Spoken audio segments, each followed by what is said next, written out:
వైఎస్ఆర్సీపీకి చెందినటువంటి ఆ 40 మంది ఎమ్మెల్యేలతో చంద్రబాబు నాయుడు మాస్టర్ స్కెచ్ వేశారా? చంద్రబాబు నాయుడు ట్రాప్కి జగన్మోహన్ రెడ్డి విలవిల్లాడుతున్నారా అంటే అవుననే సమాధానం ఇస్తున్నారు కొంతమంది రాజకీయ విశ్లేషకులు. ఇక ఇదే అంశానికి సంబంధించి మనతో మాట్లాడేందుకు ప్రముఖ సీనియర్ జర్నలిస్ట్ దుర్గాకుమార్ గారు మనతో ఉన్నారు. ఆయనతో మాట్లాడదాం. సార్ నమస్తే. సార్ నమస్కారం కృష్ణ గారు, మన వీక్షకులు కూడా నాన్న. సార్, వైఎస్ఆర్సీపీకి సంబంధించినటువంటి ఆ 40 మంది ఎమ్మెల్యేలతో చంద్రబాబు నాయుడు మాస్టర్ స్కెచ్ వేశారా? చంద్రబాబు నాయుడు ట్రాప్కి జగన్మోహన్ రెడ్డి విలవిల్లాడుతున్నారా అంటే ఏం చెప్తారు సార్? ఎందుకు ఈ ప్రశ్న అడుగుతున్నాను అంటే, ఆంధ్రప్రదేశ్లో రాజ్యసభ ఎన్నికలు దగ్గర పడుతున్న నేపథ్యంలో ఆంధ్రప్రదేశ్ నుంచి 3 స్థానాలు ఖాళీ కాబోతున్నాయి. 3 స్థానాల్లో ఒక్కొక్క స్థానం నుంచి ఒక్కొక్క రాజ్యసభ ఎంపీ గెలవాలి అంటే 58 ఓట్లు అవసరం. ప్రస్తుతం టీడీపీకి 19 ఓట్లు మాత్రమే ఉన్న నేపథ్యంలో కొంతమంది వైఎస్ఆర్సీపీ ఎమ్మెల్యేలు టీడీపీ నాయకులతో టచ్లో ఉన్నారని, చంద్రబాబు గారితో టచ్లో ఉన్నారని, వారు రాజ్యసభ ఎన్నికల్లో టీడీపీకి మద్దతు ఇచ్చి టీడీపీ నిలబెట్టినటువంటి అభ్యర్థిని గెలిపించే విధంగా కొన్ని వ్యూహాలు చంద్రబాబు నాయుడు రచించారంటూ కూడా ఒక వార్త బయటకు వచ్చిన నేపథ్యంలో ఈ వార్తను ఎలా చూడొచ్చు అసలు మనం? రాజకీయంగా మన కృష్ణ గారు, ఇదొక క్రీడ అండి. రాజకీయ క్రీడ అనేది ఒక సదరంగం. అలాంటి క్రీడ ఇది. ఎవరు ప్లేయర్ ఎంత బాగా ఆడగలడో అంత బాగా ఆడతాడు. ఇక్కడ గతంలో కూడా ఒక రాజ్యసభ మెంబరు ఎమ్మెల్సీ ఎలక్షన్లో అనురాధ గారు గెలుస్తారు, ఎవరు ఊహించలా. అనురాధ గారు గెలిచింది. అంటే ఆ వైఎస్ఆర్సీపీ వాళ్ళు అక్కడ ఓట్లు వేశారు. ఒకసారి కోటను పగలగొట్టినాడికి రెండోసారి ఎటు నుంచి పగలగొట్టాలో తెలుస్తుంది కదండి. ఇప్పుడు అందులోనూ ఆయన అంతటా ఆయనే దాదాపు ఒక 80 స్థానాలలోనే మారుస్తానన్నప్పుడు వాళ్ళు వైఎస్ఆర్సీపీ ఆదేశాలని ఆమోదించాల్సిన అవసరం ఏముంది? ఎలక్షన్ వచ్చేసింది, నోటిఫికేషన్ ఎనీ డే అన్నట్టుగా ఉంది. మా ఉంటే 33 డేస్లో కూడా నోటిఫికేషన్ వచ్చేస్తుంది.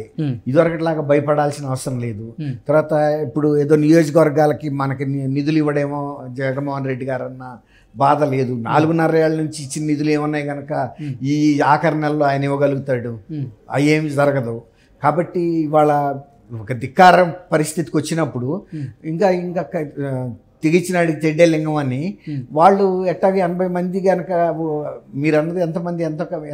40 మంది పైగా ఎమ్మెల్యేలు అంటే చంద్రబాబు గారితో టచ్లో ఉన్నారు. కానీ ఒక ఎంపీ స్థానానికి, అంటే రాజ్యసభ ఎంపీ స్థానానికి మాత్రం 58 ఓట్లు అవసరం. అవునండి, 58. ఒక 40 అటు నుంచి వచ్చిన 19 ఏళ్ల దగ్గర ఉన్నాయండి. 59 వచ్చినాయి. రావాల్సిన దానికన్నా కూడా ఇంకా 4 ఎక్కువ వచ్చినాయి. పోనీ అక్కడ 4 తగ్గినాయి అనుకున్నా. కాబట్టి ఒక సీటుని వాళ్ళు గెలుచుకోగలగటం పెద్ద విషయం అయితే కాదు ఇప్పుడున్న సిచ్యువేషన్లో. అదే కనుక ఇంకా ఎలక్షన్స్ కనుక ఇంకో ఏడాది 2 ఏళ్ళలో ఉంటే ఎయిరిళ్ళు ఈ ఎమ్మెల్యేస్ ఇవాళ చూపించి కూడా వేస్తే ఆ పార్టీ చేయగలిగింది కూడా ఏం లేదు. దాటిపోతుందండి టైం అనేది, వెళ్ళిపోయింది. ఇక వాళ్ళు ధిక్కారానికి వచ్చేసారు. తెలుగుదేశం కూడా ఇప్పుడు కనీసం ఇట్లా సపోర్ట్ చేయటం వలన వాళ్ళు ఒకటి బార్గెయిన్ చేయగలరు. ఏంటంటే రేపు ఏదన్నా మాకు చైర్మన్ పదవులు కానీ ఇంకేమైనా పోస్టులు కానీ నామినేషన్ పోస్టులు వీలైతే ఎమ్మెల్యే సీట్లు కానీ ఇవ్వగలుగుతారా అని బార్గెయిన్ చేసుకుంటారు. అది ఇప్పుడు అదే కనుక పార్టీ ఆదేశానుసారం వేశారనుకోండి, అయినా కూడా వాళ్ళకి సీట్లు అది రేపు ఎవరు కదండి. రేపు ఎన్నికల్లో ఇవాళ ఓటు ఇతను పార్టీ అభ్యర్థికి వేసినా కూడా పార్టీ అభ్యర్థికి వేసినందువల్ల రేపు సీట్ ఇస్తారని గ్యారంటీ లేదు. కాబట్టి కనీసం ఇక్కడ చంద్రబాబు నాయుడు గారికి వేస్తే ఏదో బార్గెయిన్, గాలికి పోయే పేలపిండి కృష్ణార్పణం అన్నట్టు ఎట్టాగో 2 నెలల్లో వాళ్ళు డిస్క్వాలిఫై అయిపోతారు. వాళ్ళ టర్మ్ అయిపోతుంది ఎమ్మెల్సీస్ది. ఇక ఆ తర్వాత ఓటుకు విలువే ఉంది. అసలు ఈ పార్టీ రేపు ఎలక్షన్ల తర్వాత వస్తుందని నమ్మకం ఏముంది? ఇవన్నీ కూడా ఇఫ్ అండ్ బట్స్ చాలా ఉన్నాయి కదండి, అనుమానాలు. తర్వాత ఇతనికి సీటు రావాలి, సీటు వస్తే గెలవాలి, తర్వాత పార్టీ గెలవాలి, పార్టీ గెలుస్తో లేదో కూడా అనుమానం. ఇప్పుడు పులివెందుల్లో పరిస్థితే సీఎం గారిదే అనుమానాస్పద పరిస్థితిలో ఉందంటున్నారు. అట్లాంటప్పుడు తులసిరెడ్డి గారు లాంటి సీనియర్ లీడర్ మొదటి నుంచి చెబుతున్నాడు, పులివెందుల్లో జగన్మోహన్ రెడ్డి బయట అనుకున్నంత పటిష్ట పరిస్థితి ఏం లేదు. వివేకానంద రెడ్డి గారు మర్డర్ తర్వాత వైఎస్ఆర్ గారి కుటుంబ ప్రతిష్ట రాక్ బాటంకి వెళ్ళిపోయింది. అంటే అట్టడుగు స్థాయికి వెళ్ళిపోయింది. కాబట్టి గతంలో ఉన్న పట్టు ప్రతిష్ట ఆ ఫ్యామిలీకి లేవు. ఇతను చేస్తున్న మనం చూసాం కదా, ఆయన వెళ్తే కూడా పులివెందుల్లో ఎలా ప్రజలు చుట్టుముట్టి మా సమస్యలు పరిష్కరించమని ఒత్తిడి చేశారు. కాబట్టి ఎప్పుడైనా ఒకసారి ఒక స్థాయికి వచ్చిన వాళ్ళు అదే నిలబడుతుందంటే కష్టం అండి.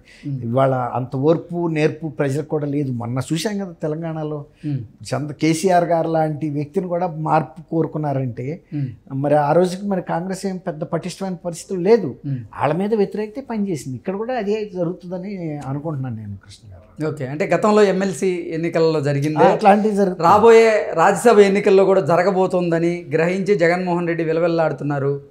చంద్రబాబు ట్రాప్ ఇదంతా అని జగన్మోహన్ రెడ్డి గ్రహించారంటూ కూడా ఒక వార్త వచ్చింది. ఏంటి సార్, నిజమేనా? ట్రాప్ ఏం లేదండి. ఇప్పుడు ఎవరు రాజకీయ భవిష్యత్తు వాళ్ళు చూసుకుంటారు కృష్ణ గారు. ఇప్పుడు ఎమ్మెల్యేస్ ఏమి అమాయకులు కాదు కదా. వాళ్ళు ఎంతో మందిని, ఒక 2-2.5 లక్షల మందిని మేనేజ్ చేస్తేనే కదా వాళ్ళు ఎమ్మెల్యేగా గెలిచింది. పని వైఎస్ఆర్సీపీ గాలి ఉందనుకుందాం, ఉన్నా కూడా ఎంతో కొంత వ్యక్తిగతంగా ఆర్గనైజ్ చేసుకోవాలి కదా, ఆ కెపాసిటీ అన్న వాళ్ళకు ఉంది కదా. కాబట్టి రేపు వాళ్ళ రాజకీయ భవిష్యత్తు కోసం చంద్రబాబు గారితో వీళ్ళు డీల్ మాట్లాడుకుని పార్టీ ధిక్కారానికి పాల్పడితే కూడా ఆశ్చర్యపోవాల్సింది ఏం లేదు అంటున్నా. గతంలో ఇట్లాంటి సంఘటనలు చాలా పార్టీలకు జరిగినాయి. ఇప్పుడు దాదాపు ఆ పరిస్థితిలోనే ఎడ్జ్ మీద నుంచి ఉంది వైఎస్ఆర్సీపీ కూడా ఆంధ్రప్రదేశ్లో. ఓకే, మరి భవిష్యత్తులో జరగబోతున్నటువంటి రాజ్యసభ ఎన్నికల్లో ఆ 40 మందికి పైగా వైఎస్ఆర్సీపీ ఎమ్మెల్యేలు చంద్రబాబు గారి మాట విని టీడీపీకి ఓటు వేసే పరిస్థితి ఉందా, కనపడుతుందా, అవకాశం ఉందా అంటే ఏం చెప్తారు? ఇప్పుడు వాళ్ళ పార్టీ నాయకుడి మీద వాళ్ళకి వ్యతిరేకత వచ్చినప్పుడు ఇంకా ఈయన మీద ప్రేమ కాదు కదండి. జగన్మోహన్ రెడ్డి గారి మీద వాళ్ళకి వ్యతిరేకత వచ్చింది. ఎందుకు మమ్మల్ని సీట్ ఇవ్వకుండా అవమానిస్తున్నాడు, మేము గతంలో చాలా ఖర్చు పెట్టుకుని ఎలక్ట్ అయ్యాము, ఆ పైసలు కూడా మేము సంపాదించుకోలేని పరిస్థితి, ఎక్కడ మాకు అవకాశం చిక్కలేదు.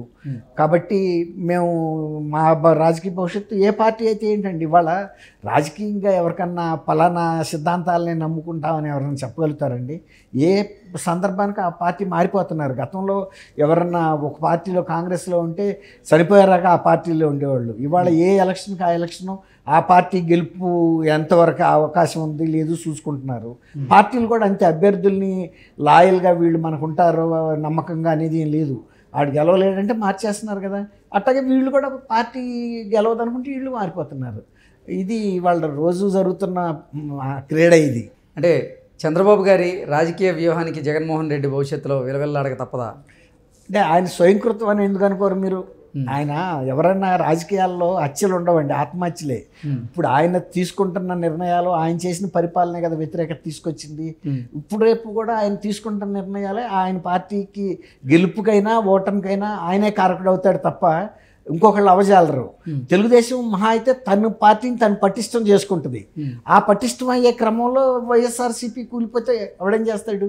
అంతే తప్ప వైఎస్ఆర్సీపీలోకి వెళ్ళి ఈయన ఆడలేడు కదండి. గేమ్ 2 కోర్టుల్లో ఇద్దరు నుంచున్నారు. జగన్మోహన్ రెడ్డి గారు ఆయన కోర్టులో ఉన్నాడు, చంద్రబాబు గారు యువతల కోర్టులో ఉన్నాడు.